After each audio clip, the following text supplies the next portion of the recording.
All right, so I'm going to introduce two of our own for today. So everyone here knows Dr. Ghatan. He's the site chair of neurosurgery at Mount Sinai West and Morningside, my partner in pediatrics and director of the pediatric neurosurgery division. He's a graduate of Princeton University, but we won't hold that against him, followed by an MD at University of Washington, neurosurgery residency and pediatric, excuse me, and pediatric fellowships there. He specializes in epilepsy surgery, in particular in adults and children, although his practice is broad-ranging. And outside of Mount Sinai, he also works extensively in advocacy for children and families who are accused of abuse. In addition to these interests, what he'll be talking about today is his outreach work and education in Mongolia, which he's been doing now for a few years. And joining him for this presentation is Halima Tabani, who's a PGY5 resident now. Hard to believe, made it this far already. Graduate of Icahn University Hospital in Pakistan with her MD and having completed multiple fellowships across the US before becoming a resident here. So I'm looking forward to having the two of you present on this. Thank you very much, Peter, for the kind words and the opportunity to present today. This is the first year that I have gone to Mongolia with a resident, so it was very important to divide this talk into two segments. The first gives my perspective in the 5th year that I've now gone, and the other part of the lecture is then going to be given by Halima to give her perspective on what it looks like to do this kind of work as a resident, which I think is so critical to her fellow residents who are considering global health outreach work. Please let me know what you see when I go into presenter mode. Are you seeing my title slide? Yeah, that looks good. Good. There are no disclosures that are relevant to this talk, and my main credits go to the Virtue Foundation that I've had the good luck of being associated with since 2019. The overview of the talk is to talk a little bit about the foundation and why this is so important in the work that we're doing. Discuss a little bit about why Mongolia, because that question comes up a lot on the other side of the world. Little background about neurosurgery there, and then the trip objectives this year, the cases that we did with some focus on both successes and temporary non-successes, as I call my failures, and then the lessons learned. Virtue Foundation is a nonprofit that was started in the aftermath of 9/11, and it was founded by our very own Ebi Elahi from the Oculoplastics Division, along with several others from New York and Boston. And the mission was to increase awareness and really get out into the world to inspire American action and in collaboration with other countries to provide an educational background and a sharing of both knowledge and supplies to improve healthcare, along with other empowerment initiatives, particularly that had relevance to the empowerment of women. Here's a slide that shows some of the key players. In the center there is Ebi, who is a Jacobi Award winner, Medallion Award winner in the Mount Sinai Health System, and his work is really inspiring and unparalleled in global health. He started this kind of travel in the 90s and then went to Mongolia for the first time around 2000, and along with some ophthalmologists there, established a framework by which he could then build lasting relationships and really went from a solo operation to something that involves basically 100 people from both ophthalmology and associated entities like oculoplastics, plastics, ENT, and also by partnering with Reza Yassari there on the far left, neurosurgery. Joan Larovere gets special mention. She's a pediatric cardiologist and intensivist from Boston Children's who started Virtue along with Ebby, and she's been critical in many of the global policy initiatives that Virtue Foundation pursues. Their mission is to provide free and accessible health care to indigenous populations wherever they go and develop a true lasting standard of care model for the local docs and surgeons. And this, of course, this has to come through education and guidance, as well as providing resources. But most importantly, I think, and the lasting lesson for all of us is dosage. We have to be able to go there and continue going there repeatedly in order for these initiatives to really work. And why Mongolia? Well, simply stated, it's because it falls really kind of in the middle of what's called the rule of law. So if you see these different indices about how a country behaves in terms of rule of law and what's called the World Justice Report, you see that Mongolia really kind of straddles the middle of the road. It's neither too corrupt nor too under-resourced, and there is a distinct and high probability that whatever actions that you take in that country, there will be at least a hope of being able to build upon your efforts rather than have them erased year from year because of the instability of the government. Mongolia, of course, is something that we all learn about in our early years, and the most famous Mongolian, Temujin, otherwise known as Genghis Khan, was the young warlord who basically established an empire that spanned all of Asia and into Europe.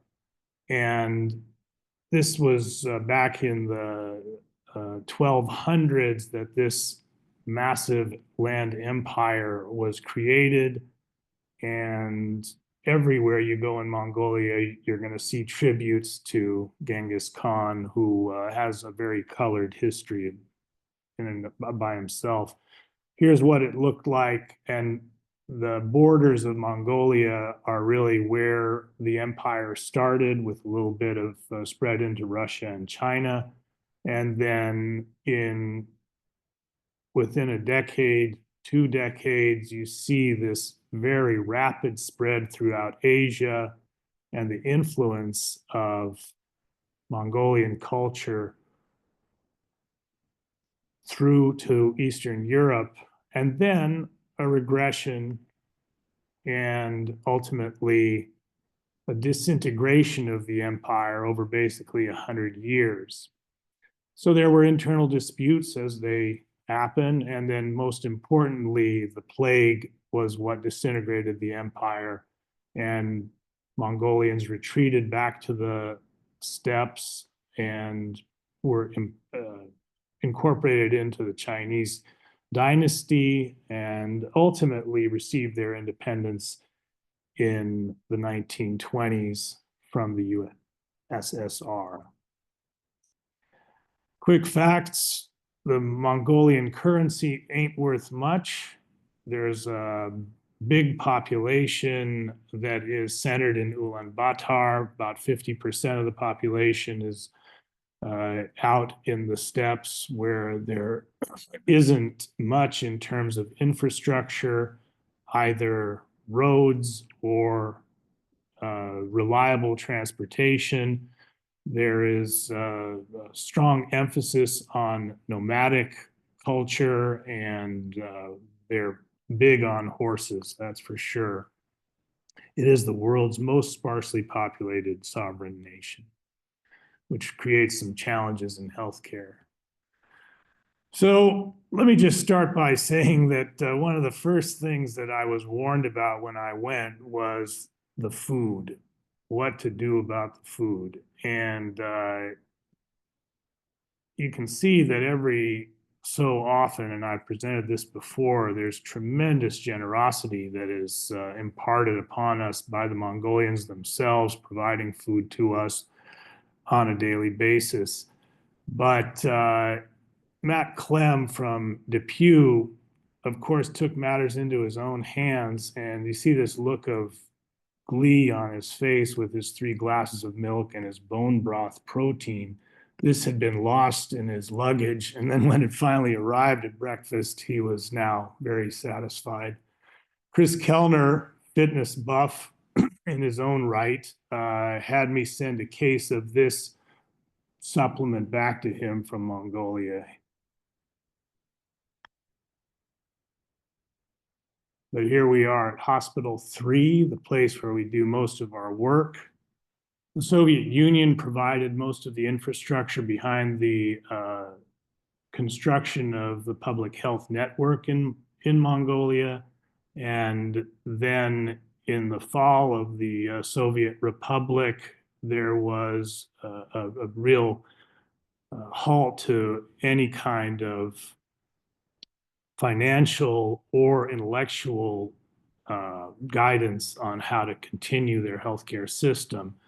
But in the last 2 decades, there's been a turn toward a free market healthcare system that's still, shall we say, struggling from that formerly state-owned healthcare system.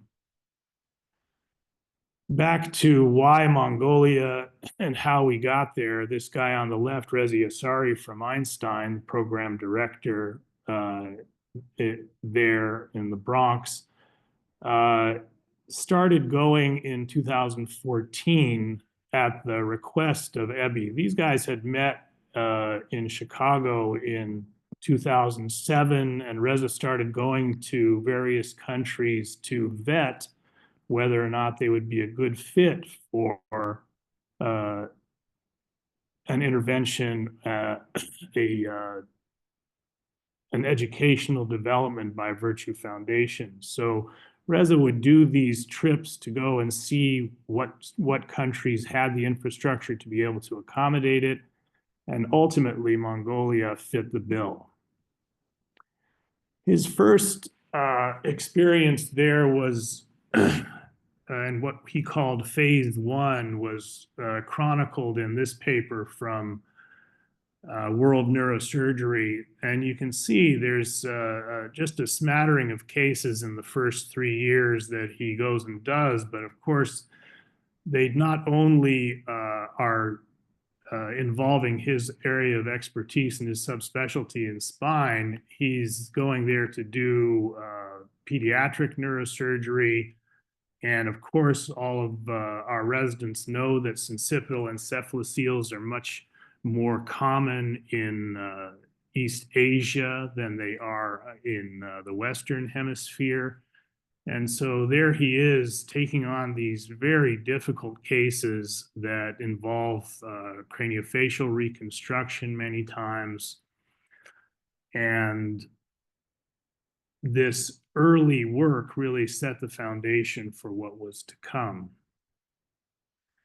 Phase 2 involved bringing our friend Dave Gordon, who is a skull base surgeon, and this allowed Reza to put a group at 2 different hospitals to sort of spread the wealth of knowledge and experience, and then teach in more than 1 location in Ulaanbaatar. And there I was 1 year out from my first real international experience, where I'd gone to Haiti and Ernest Barthélemy from our department was there also as a resident. And this was with John Raghib's group called Haiti Healthy Kids. And there I really learned the basics of how to do endoscopic third ventriculostomy and choroid plexus cauterization, which Ben Worf from Harvard had used to revolutionize the care of children with hydrocephalus in the developing world. So these guys called me in the middle of the night from Mongolia, 2 a.m. New York time, 2 p.m. Ulaanbaatar time, to ask my advice about how to take care of a child with an externalized shunt that was dripping into a plastic bag next to his body.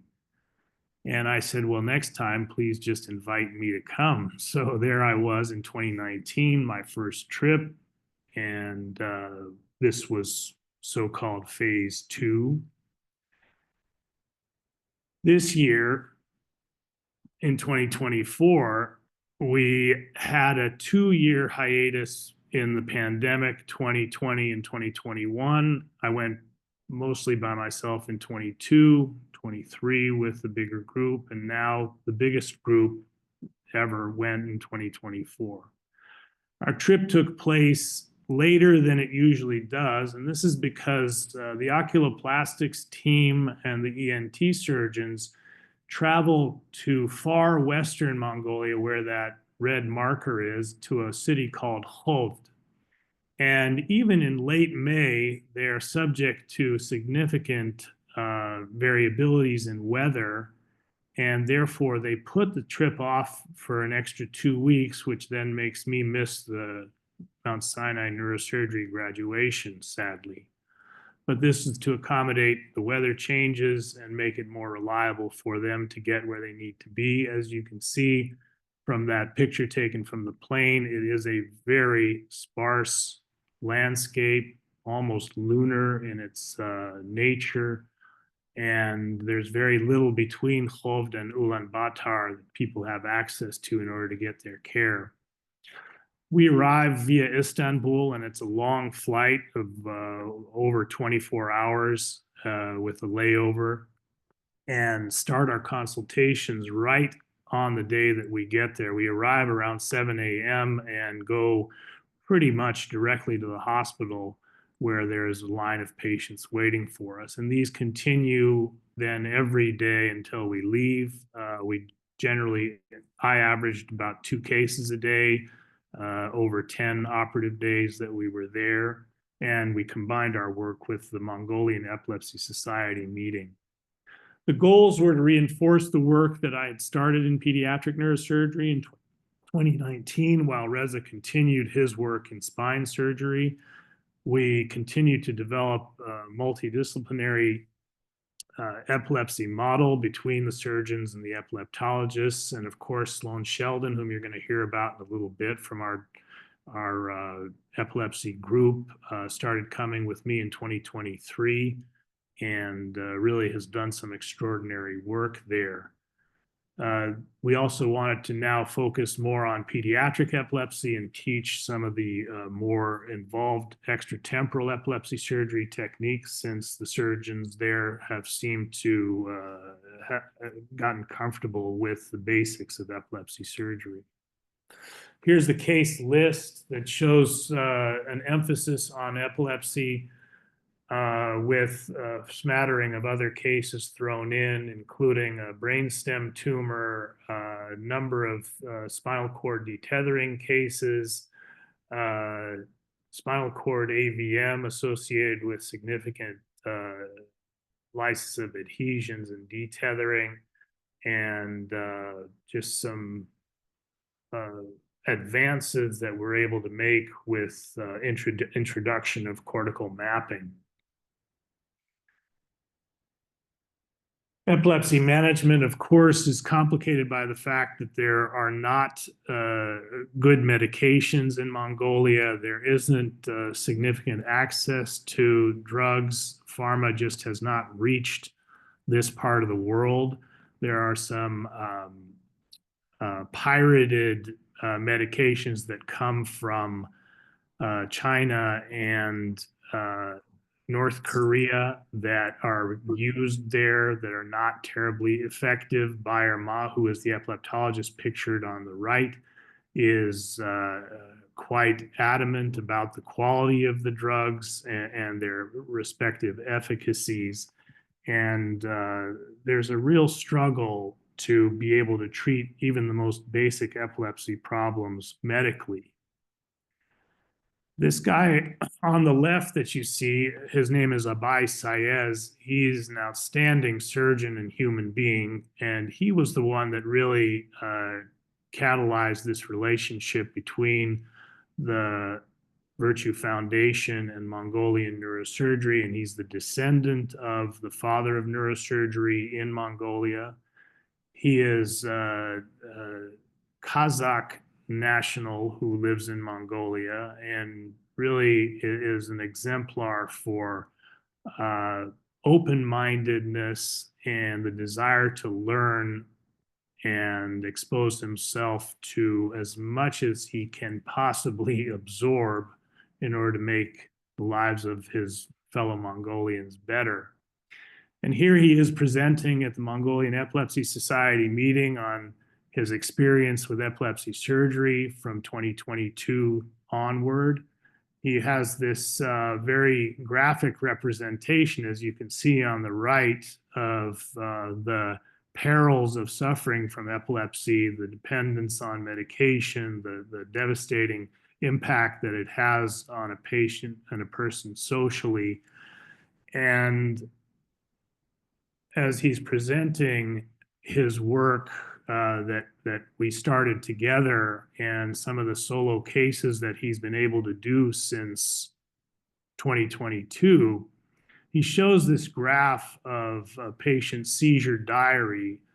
And in that picture on the right, you can see any number of seizures per month that are listed in the seizure diary, and then postoperatively to the right of that, the sparse number of seizures that the patient had postoperatively. And at this moment, it was fascinating in his talk, the audience gave him a standing ovation seeing that slide of the seizure diary to just emphasize to you the importance of epilepsy surgery in this community. Now, Sloan Sheldon, our colleague in neuropsychology, who has an interest in global health, and she's one of the most adventuresome people I've met with all the travel that she's done, came in 2023 and established a fantastic model and collaboration with Mongolians in neuropsychology. Up until this point, there was no neuropsychological testing or neuropsychologists in Mongolia. And her literature search that she provided me shows a real paucity of any kind of interest or knowledge in the basics of neuropsychology in Mongolia. There's a study on the neuropsychological symptoms in Mongolian gerbils, but not much for the human population. And here is Sloan with the first patient in Mongolia ever tested with neuropsych testing. She, in that first year, 2023, completed evaluations on 2 patients. This one underwent the left temporal lobectomy, and another patient a lesionectomy from her hippocampus. In year 2, she completed 20 evaluations and partnered with Bayer Ma, the epileptologist that I showed you, and really started the important work of looking at Mongolian controls by using family members in her testing.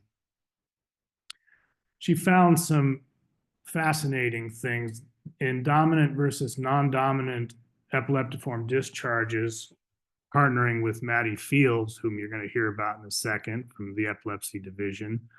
She found that there was a significant correlation between the dominant epileptiform discharges and difficulties in language, and non-dominant, and difficulties in visual representations.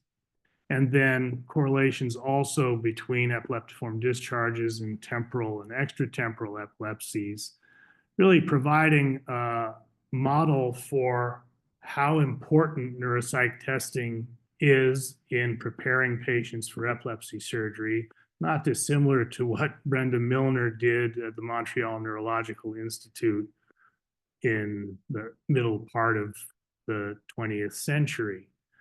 So the emphasis here and what Sloan shows is how critical it is that we establish multidisciplinary care, particularly in some of these areas in neurosurgery that we truly need the partnership of our colleagues in neurology to guide us.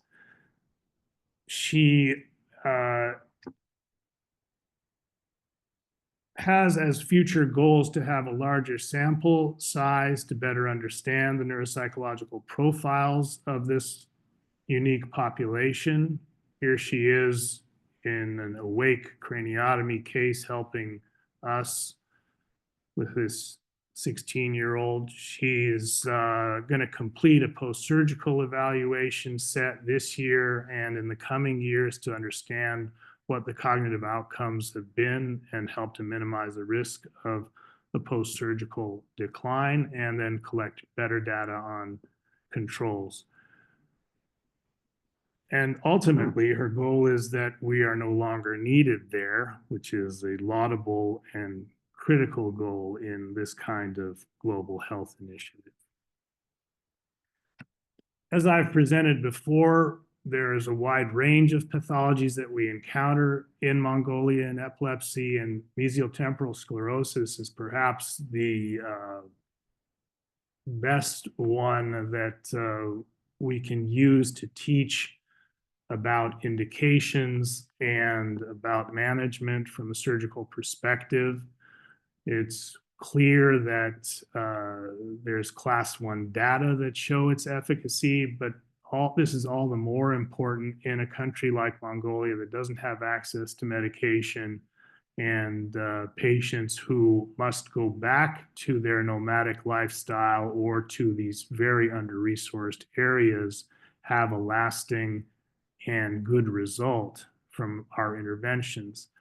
But of course, as we see when we are met with a throng of outpatients upon arrival, not everybody fits this nice paradigm for pathology. There's a lot of perinatal stroke and dual pathology that we encounter, particularly in the younger population. There's no shortage of trauma, falling from horses, being kicked by horses and cows, as we've encountered. There are the regular things that we encounter in epilepsy practice, such as the focal cortical dysplasias or other migrational disorders, as well as low-grade brain tumors. And then, of course, the very challenging mutable epilepsies like Lennox-Gastaut, and even the association between autism and epilepsy. And you can see Maddie evaluating this nice guy with a port wine stain and Sturge-Weber associated epilepsy. A critical part of these evaluations when we go on the first days are to look at our past results and look at the follow-ups to be able to guide us in how we make decisions about how to take care of people going forward. And the follow-ups are not that easy because people are coming from vast distances to get there. But what we do see is very encouraging. In the case of this young lady who had surgery in 2023, she had terrible burns, as many of the patients get in Mongolia with epilepsy, that disfigured her hand. She had mesial temporal sclerosis, and a year later, she's been seizure-free, and her existence completely changed by the experience. This young man had an infectious problem that led to his seizure disorder, and we did an awake operation in 2023, and he repairs iPhones. So keeping his dexterity was critical, and you can barely see it there because my video is off the screen, but he's maintained his dexterity and is seizure-free a year later. And just like with any other children who are suffering from the comorbidity of autism and epilepsy, if you are able to effectively treat the epilepsy, the autism symptoms get significantly better. And that holds true for this young man who had a left temporal low-grade lesion and autism. As I mentioned, the emphasis this year was on pediatric epilepsy, and here we are confronted by this sweet kid on day one who has this snake skin around his neck to somehow ward off the epilepsy, which is clearly not working. He has the good fortune of meeting Bayer Ma's daughter-in-law, who's a pediatric epileptologist, and Dr. Maddie Fields, whom you're going to see in a second, who brings portable EEG equipment this year to really transform how these patients are being evaluated. There's Maddie with me on day one, teaching me and this little girl how to interpret an EEG. And you can see their EEGs are printed on sheets of paper. And so this presents a unique challenge for me, that's for sure, because I'm illiterate in looking at these things and very reliant on the reports. And here I am now with Maddie's expertise to help guide me, which I did not have in 2022 or 2023. Here you see the big team that's able to provide our multidisciplinary care, and Halima is going to talk a little bit more about this, but Maddie, of course, Sloan, our group of Mongolian colleagues, Maddie's daughter, who came as a high school student, and Justin, of course, is a resident at Northwell, along with Halima. Portable EEG really was an amazing addition this year. Maddie brought these units, and an adult here with refractory epilepsy can go back to his yurt, and we can, in this sort of a remote location, collect electroencephalographic recordings despite the distance and the remote nature of his living situation. And here is Maddie engaging with that sweet child to help delineate where her seizures are coming from. The baby that I had showed you at the very beginning with the snake skin suffers from a non-surgical condition called Dravet syndrome. And these kids are susceptible to hemispheric seizures with even low-grade fevers. And you won't find anything on the MRI necessarily, but this goes on to cause a devastating epileptic encephalopathy in children if it's not treated. And the simple change in first understanding what kind of epilepsy it was, and then changing her to the appropriate medication, really transforms this child's life and that of her parents.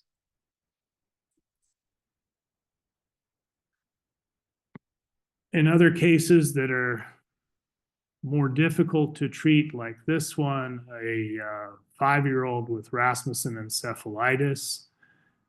This child and this family from a remote part of Mongolia present to us, and this sweet kid is suffering from epilepsia partialis continua. You see he's got nearly constant seizures that are coming from his left brain and affecting the right side of his body. And this, of course, is resulting in a developmental regression and certainly hemispheric atrophy and hemiparesis. And so taking on a hemispherotomy in this setting is something that really represents the next step of what this team needs in terms of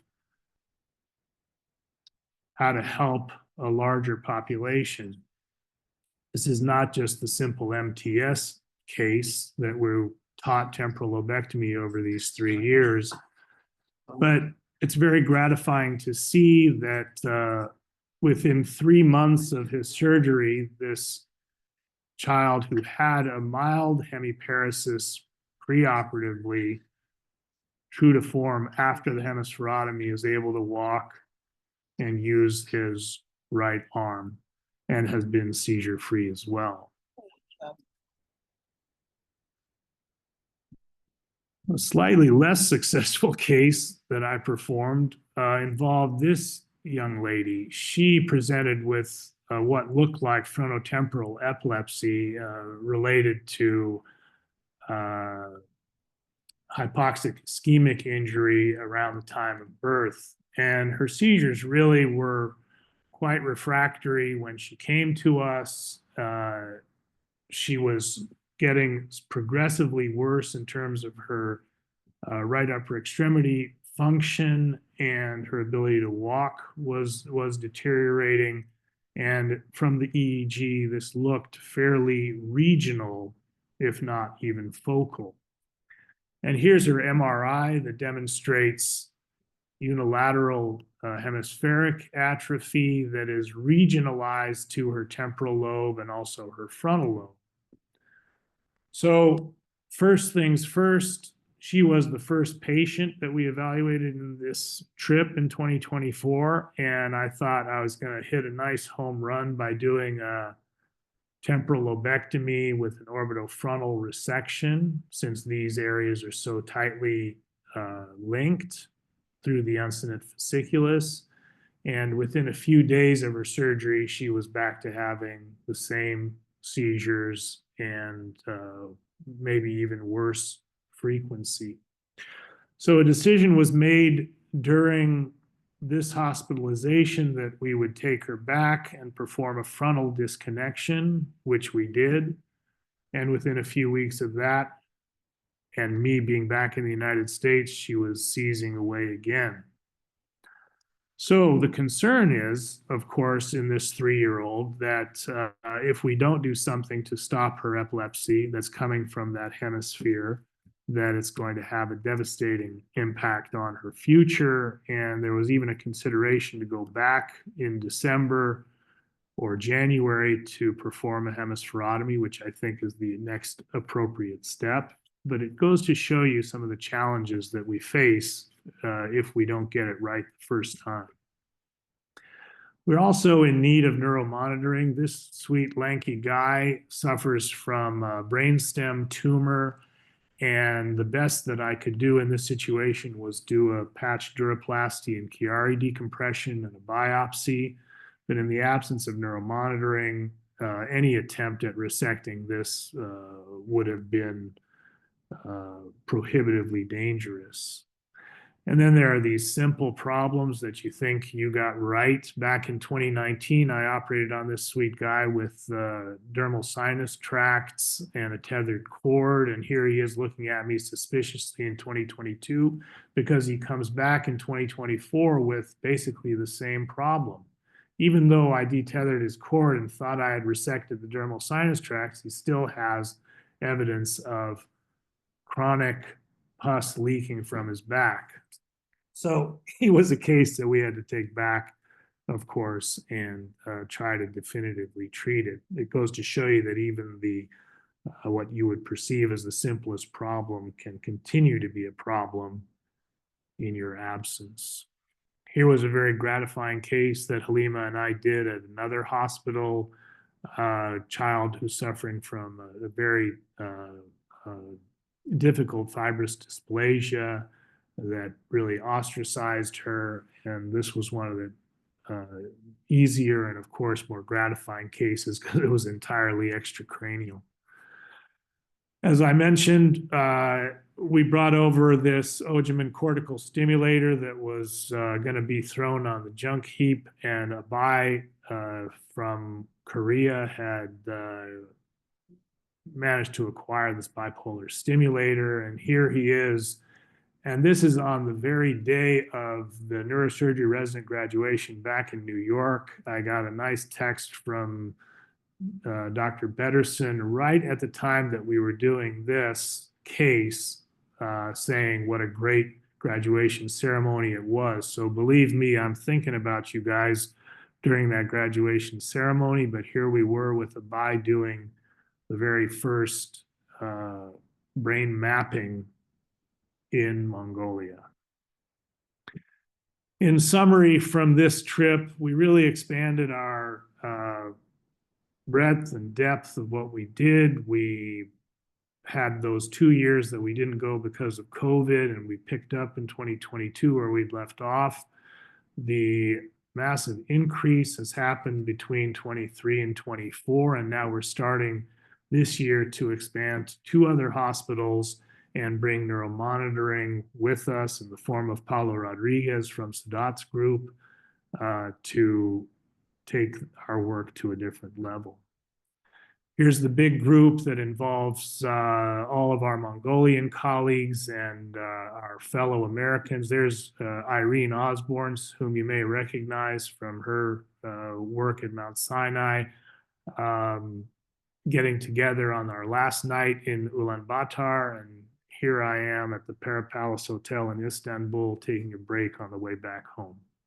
With that, I'm going to turn you over to Halima, who is going to offer her perspective, which I'm very much looking forward to hearing.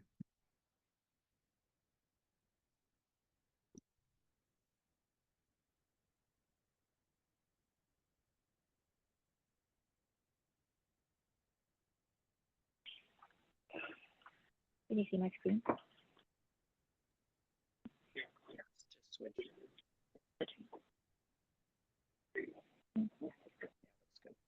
Good morning, everyone. Thank you so much for giving me this opportunity to present. And I want to actually start by thanking Dr. Ghatan and the department for giving me the opportunity to go to Mongolia last year.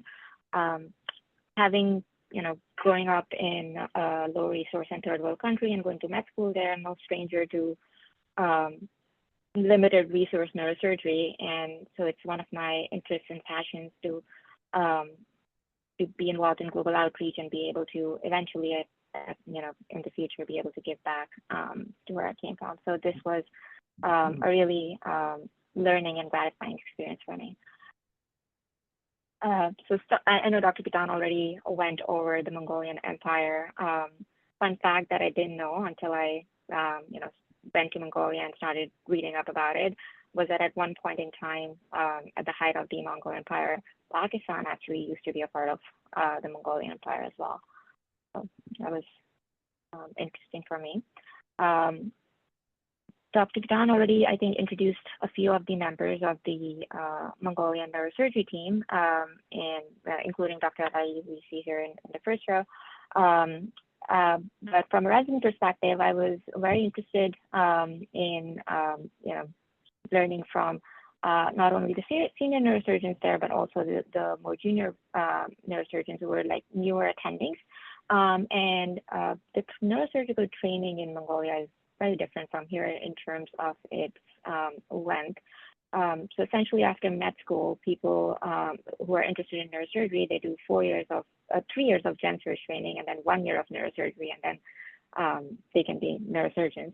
And then when they're junior attendings, they basically shadow the more senior attendings and continue to learn from them until eventually they become independent. This is just, I think Dr. Ghatan already showed this picture. This is a picture of our neurosurgery team, which included our attendings, Dr. Yasari, who's not here in this clinic room because this is the cranial team, Dr. Ghatan, Dr. Maddie Fields, who was from our neurology department, and then Dr. Osborne, who used to be an anesthesiologist here, but now is part of the Montefiore system. And anyone who's worked with Dr. Ghatan knows that everyone has a nickname and a real name. So I am and have been Hallie T. The other two residents who accompanied us were Justin Turpin and Addison Soldier of Parchinell. We also had Dr. Sloan Sheldon from the Neuropsych team, and also had medical student Jessica, who is now a resident at Pittsburgh, as well as high school student Rory, who's Dr. Fields' daughter, and our spine rep. And this is essentially a typical clinic day where, like, this is the setup of our clinic where the entire team is there, including the Mongolia Neurosurgery team. And, you know, a typical clinic visit could last anywhere from the shortest one being half an hour to an hour and over an hour, just because there's so much information that you need to pry and get out of the patients, given that they have such limited imaging and diagnostics. So, and then also evaluation by neuropsych and neurology. So this is a picture of the entrance of Hospital 3, where we did most of our surgeries. There's also another hospital, Hospital 1, the Dr. Ghatan, I think touched upon, where we did some of our surgeries. And I wanted to go show our supply room and our central core. So essentially, the picture we took in New York as we were on our way to the airport, we essentially had 22 full-size suitcases with over 1,300 pounds of equipment, and that equipment could range from anything from like our actual surgical trays, but also things like sterile gown and gloves, cottonoids, bipolars, you know, anything and everything, Surgiflow. And then once we had a whole inventory of things, and once we got there, we had to organize them and keep a running inventory of what we had and what we were using, so that we don't run out of supplies towards the end of the visit. And this picture here shows our, central core per se. So through this door, you go to the OR, and this is the corridor on the way to the OR, and this was our central core, where we had these suitcases with supplies organized within them, and every day prior to a case, or the night before prior to a case, we would pick the supplies and essentially put together a case card for the next day, because there's no circulator or someone who's doing that for you. So you have to think about every single thing that you would need for the next day and put together a case card, and also use it, as needed, because we had a limited supply. So, we had to ration a lot of our supplies. These pictures basically show the operating room. As you can see, very different from the setup that we have here. This one was a pretty large one.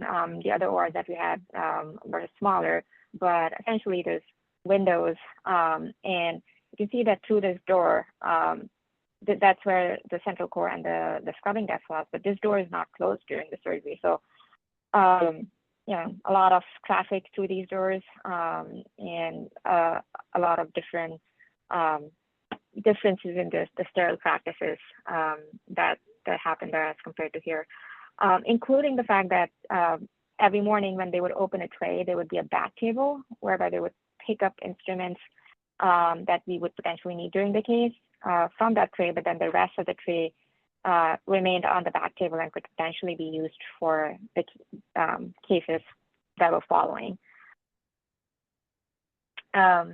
This was very interesting. This is one of our post-op patients being transported to the ICU. So this patient had an epilepsy surgery. They're being transported to the ICU. This is the anesthesiologist and one of the circulating nurses. And this is essentially the oxygen tank, which is like a portable oxygen tank where you have to actually like squeeze it to deliver oxygen. And this, as you can see, there's no monitor, and this is a patient going to the ICU. Thankfully, the ICU is just down the hall, but just differences in practice and how they're making use of the resources that they have available. We wanted to go over a typical day in Mongolia. As Dr. Ghatan mentioned, we landed on a Saturday and essentially dropped our luggage off at the hotel and went straight to the hospital. And when you walk into into the clinic corridor, there's these lines and lines of people waiting to see us in clinic. And we saw patients for the first couple of days. We saw patients all day long, every day. And then starting Monday, we started doing surgery. So typically we would have breakfast at the hotel, arrive at the hospital around 8. Surgeries would be scheduled to start at 9. So between 8 and 9, we would see some clinic patients. And then in between surgeries, we would come back up and there would still be lines of patients, lines and lines of patients waiting for us. So we'd see patients in between surgeries. And then once you're done with surgeries, at the end of the day, you would round on our post-ops and still come back up. And, sometimes it would be 11 p.m. at night and these people would still be waiting. So essentially a lot of people would have spent the entire day, like from 7 in the morning till 10, 11 in the night waiting just to be seen. Just to show how much the need for being evaluated is there. And, no visit to Mongolia or no talk about Mongolia is complete without mention of food. So given that the food was partially an issue, there wasn't a cafeteria there, our hosts were really, really nice and very generous in that they would arrange food for us every day. But there was a sort of a top shop canteen, it's called Nice to See You, in the basement where we would go and grab supplies. And at the end of the day, by the time when we got back to our hotel, it would be 10, 11 p.m. at night. The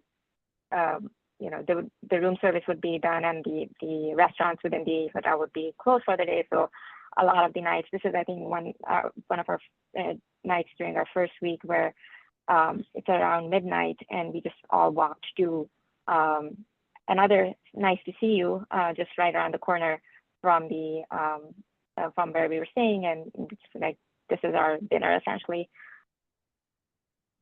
Dr. Tan already went over the surgeries that we did, but I just wanted to go over the breakdown. In clinic, we saw a total of 126 patients. Most of these were seen in the first few days, but then all the subsequent days, we continued seeing patients in between our surgeries. And a vast majority of them were surgical candidates. So almost 80 out of the 126 were surgical candidates. And out of that, we only selected about 20 patients for surgery. So what was our triage criteria? We focused more on younger patients and those whose condition would be a severe burden on their families, so that when we intervened on these patients, we were with the aim of minimizing the social burden, because over the lifespan of these patients, if we were able to help them, particularly for epilepsy patients, help them get rid of their epilepsy, then the socioeconomic burden could be minimized. We prioritize patients who had the likelihood of deterioration if surgery was delayed, just like the EPC patient that Dr. Khan showed a video of. This kid was essentially in epilepsy partialis continua, so that was someone that we prioritized. And then the emphasis was on teaching techniques to the local surgeons to ensure ongoing operative management. So in the last few years of the mission, a lot of the focus was on teaching the local surgeons temporal lobectomies and temporal lobe surgical techniques. And then, as Dr. Khan mentioned, this year we focused a lot more on going beyond that. So you can see here there are a lot of disconnection surgeries that we did. And we were the cranial team, but we did a fair amount of spine surgery as well, including a spinal AVM, as well as a few lateral myelomyelin repairs, a few deep tethering cases. And there were multiple times where we would, the spine team would be doing a case, but Dr. Khan would go scrub with them if it was an intradural case or if it was something that they needed help with, and vice versa. So, and this is just the cranial team. The spine team saw, I think, about 80 patients or so, and they also had about 15 surgeries. So a total of around 35, 38 surgeries that we did this year. I wanted to demonstrate how teaching takes place on so many levels in Mongolia. And I think it's true for here as well, but I think Mongolia is where we truly you have to go back to the basics because there's such limited resources. So these are just some pictures from clinic. I think here in this picture, Dr. Ghatan is demonstrating surface landmarks for temporal anatomy on Justin, who's one of the residents had. This is while we are doing, we're in the middle of a clinic visit where we have the patient here and we are discussing the plan for the patient and, we're discussing the surgical technique that would be required to treat that patient. On a typical clinic day, we would have all of our team members, including Dr. Fields, who's from our neurology team, but also the Dr. Bayerma, who was the local neurologist, Sloan from the neuropsych team. So all of us would evaluate the patient as a group and then come up with a plan that was best suited for their needs. And then teaching continues in the OR. We did have a microscope as well as navigation, but other than that, we didn't have neuromonitoring. There was no headset display or other facilities that we are used to here. So this is Dr. Ghatan demonstrating how we would position a patient for a lateral that we routinely do here for his cases. So what a typical OR case would look like. So, this is our team scrubbed in, but then there's members from the Mongolian neurosurgery team, and then there are people who are there are Mongolian neurosurgeons who are not scrubbed in, but are also trying to learn and watch. And then this is again demonstrating pinning and surface landmarks and incision planning. I got the opportunity to scrub with a lot of the newer Mongolian attendings. And it's interesting the differences in technique. One thing that struck me was that they would do watertight drill closure for every single case, every single cranial case we did. They would, you would spend at least an extra hour ensuring watertight drill closure, which is important in a lot of cases, but also in a lot of epilepsy surgery, you don't necessarily need that, but that's their practice, and it was interesting to see that. I think Mongolia offered a lot of unique learning experiences. We had to make a lot of our diagnoses based just on history and semiology. We would have very limited scans. A lot of times we wouldn't even have digital scans. It would just be a printed out, either a report or a printed out copy of the or physical films that we would have to review. Again, this is an EEG report, which is just a printed out copy. I think a lot of one important thing that I learned was that a lot of the decision making was multidisciplinary. So Dr. Fields, Sloan, all of them weighed in heavily on what our next steps should be. Dr. Ghatan already touched upon the neuropsych testing and the importance of the portable EEG, because they don't have a video EEG monitoring unit. So there's no, or they can just do at the hospital that we were physically at. They could do that at an outside facility. But a lot of these people are not able to stay the night or stay long term, and they're coming from really far. So the ability to send them back to back home or back to New York with the portable EEG was really, I think, life changing.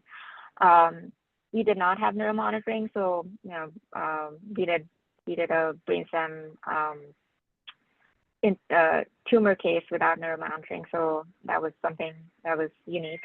And I already mentioned is that a lot of the learning also happened over preparing for cases the next day, because we had limited trays and limited supplies. So we would not even we were not only picking the case card, but also from within our trays, we would essentially split the instruments into two if we had two cranial cases, or assess what we would need for each case and split our trays and send them to Central Sterile for preparation for the next day.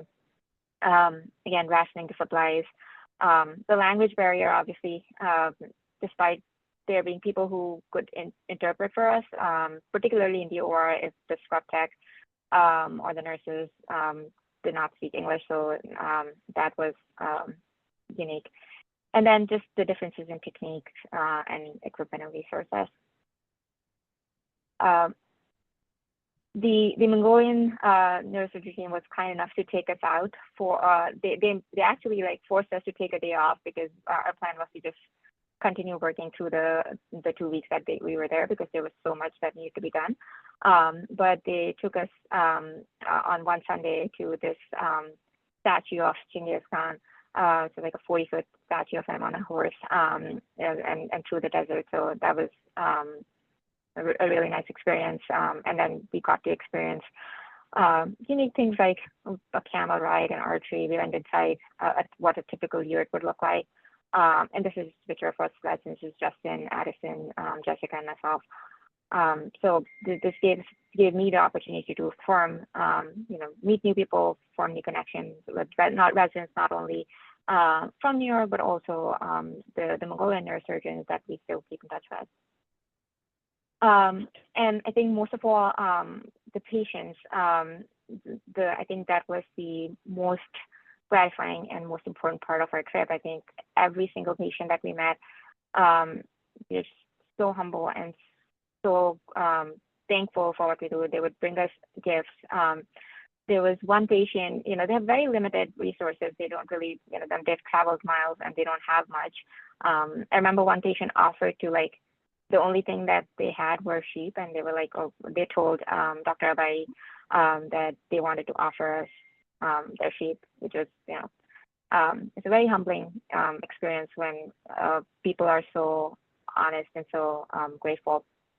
And they brought us a lot of local gifts. I think this sketch was actually made by one of our patients who we actually also did neuropsych testing on. In Louisiana, I again want to mention the food. There were a lot of unique food experiences, including this liver power supplement that Matt Clem, who was one of our spine reps, was brave enough to try. Also, they had bottled water for us, and we'd have, this was called doctor water. So that was. Lastly, transport. So I think Mongolian drivers could give New York driving a run for their money. We would leave the hotel in the morning at 7:30 or so, and in the peak rush hour, they would drive us at the highest speed possible and get us to the hospital. And a lot of times we ended up taking a ride in the ambulance because that's probably the fastest way to travel in between the hospitals or from hospital to the hotel. So this is at the end of one of the days where it's I think 11 p.m. and we are riding in the back of the ambulance. This is the day where we operated at Hospital 3, and then to transport us from Hospital 1 to Hospital 3, they took us in the ambulance. This is the back of the ambulance, just showing how it looks. So in the end, I just again want to thank the department and also Dr. Ghatan. It was a really great experience, very unique and a very learning experience. And also wanted to thank our Mongolian neurosurgery team for being such kind and gracious hosts. Thank you, and I'll be happy to take any questions. Thank you, Hallie T. That definitely captures the essence of what we've experienced. There's a lot of it's very tiring. I'm an old guy now, and it's nice to have young people around you, but it's an exhausting adventure. These days are long, and you go back to the hotel and you're constantly thinking about the decisions that you made and the cases that you did. It is a tiring experience, but it's, as you can see with all the smiles in those photos, it's extremely gratifying. So I appreciate your perspective. Are there any questions from the group? Hey, Dr. Ghatan, it's Alex. Just wanted to thank you guys for this incredible experience every year. It's a treat to hear about your journey through Mongolia, and Hallie T, it's awesome to hear your perspective on this. Something that just echoing Dr. Gatan's sentiment, I highly recommend, as I'm sure Halima can also back, that every resident, whenever you have the opportunity to get involved in a global endeavor like this, definitely take advantage, even if it's not something you see your career moving as far as a direction. I think the opportunities are truly invaluable. And a quick question for Halima, something that I've appreciated through our work in Tanzania is just how resourceful you get in terms of technical skills and operating room utilization and just seeing how neurosurgical care is delivered in a different part of the world. What were some things that you took away from the Mongolia experience in terms of differences that you've noted and maybe some ways that you've grown as a surgeon just from seeing this different lens?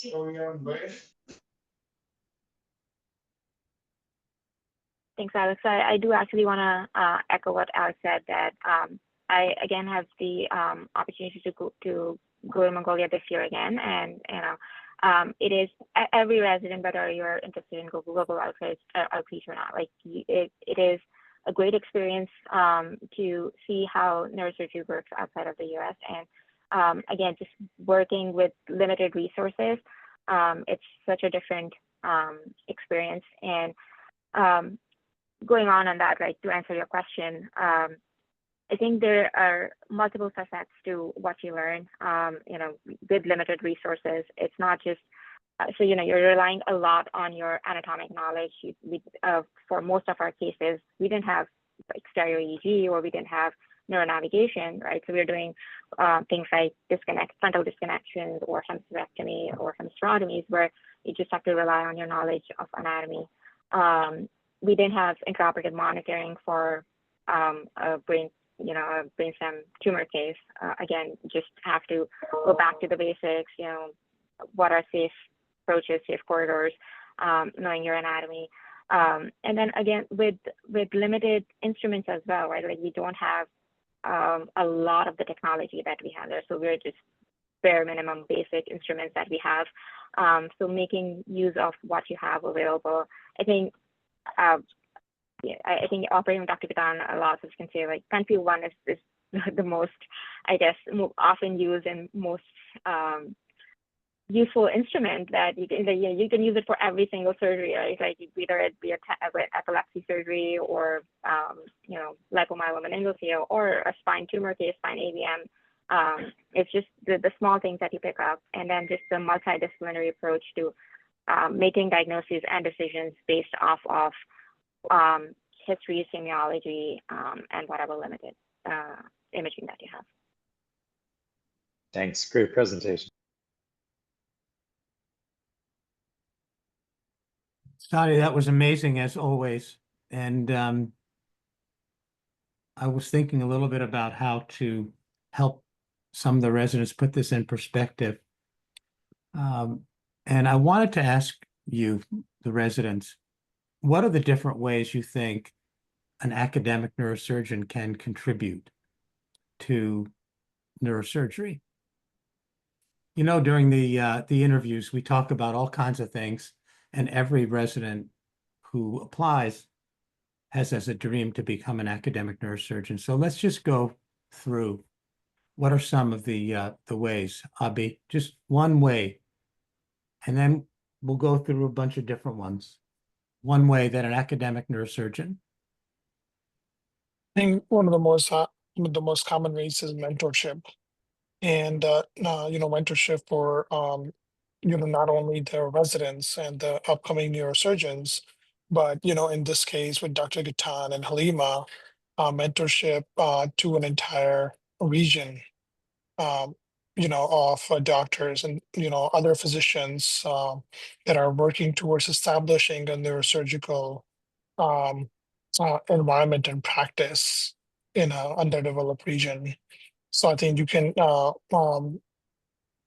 can provide your expertise and perspective to help somebody else become an independent neurosurgeon, which would be the end mentorship. goal. Daniel? Yeah, I think one thing that I was thinking about with these Mongolian cases is, the things that we couldn't do there, like RNS, some of the neuromodulatory techniques. But on the flip side, I think trying to phase out what we're doing in some sense, the pushing the boundary to be more and more minimally invasive, doing research on the molecular, side of Okay, brain you get tumors so that one. we, Each person can get one. All right. So so yeah, that's it. innovation, research. Okay. Innovation. Yeah. Ansley?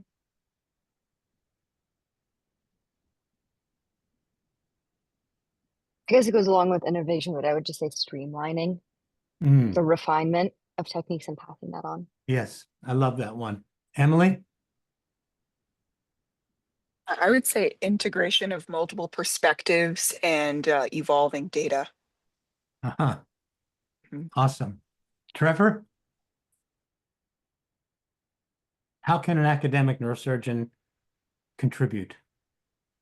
I think that research opportunities in an academic center, with the resources available here, is one of the ways that we can contribute. Obviously, we're in the OR very frequently, but having the ready connections across the street to the research realm, I think, is a unique way that research or that academic neurosurgeons can contribute.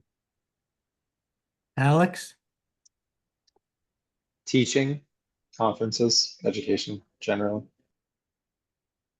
Ziad? I think exposure is important, constantly seeking new opportunities to see something you haven't seen before. For example, this Mongolia expedition, I think helps you feel inspired and find new avenues to help patients. G? I would think like also reciprocity of exchange. So I know here we're focusing a lot on us going to another country. But I think some of the work Dr. Germano has done in our department, where she also bring other fellows and residents from other countries here for them to be able to participate with us and learn about some of the surgical techniques and technology we have is also very important. Agree totally with everyone. There's so many ways you can do it, and you can try to categorize them, as I sometimes do. When we're thinking about how we are doing as attendings at the end of each year, these are some of the areas that we've just touched on here.